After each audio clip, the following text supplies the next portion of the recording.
Everyone আসসালামু আলাইকুম, কেমন আছেন? সো হচ্ছে আশা করি সবাই ভালো আছেন। বৈশাখ মাস, আসলে গ্রামের ছেলে, বরিশালের ছেলে। সো হচ্ছে এই গ্রাম গায়ে থাকি, যদি তালের রসের সিজনে রস না খায় আসলে সেটা কিন্তু ব্যাপারটা একদমই ভালো দেখায় না। একদম পিওর রস। দাদা বাড়িতে আসলাম, আসলে গাছ কাটতেছে, রস কলস সহ নিয়ে নিলাম। যতটুক পারবো অতটুকুই খাবো, কোনো বাধা নেই। আর আপনারা কারা কি জানেন সেটা জানি না, তালের রস খাইলে ঘুম ক্লিয়ার হয়।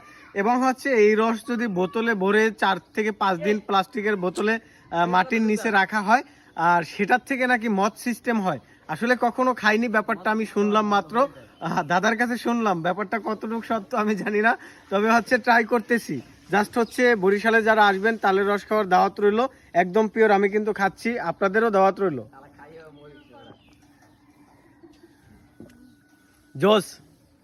আজকে যদি ঘুম থেকে উঠতে লেট হয় কেউ কিছু মনে করবেন না, রস কিন্তু ভরপুর খাচ্ছি, সেজন্য ঘুমটা ক্লিয়ার হতে পারে, এটাই বাস্তব। ঠিক আছে, না সেকা লাগবে না, সেকা লাগবে না, রস খাইলে আবার সেকা লাগে খাইস।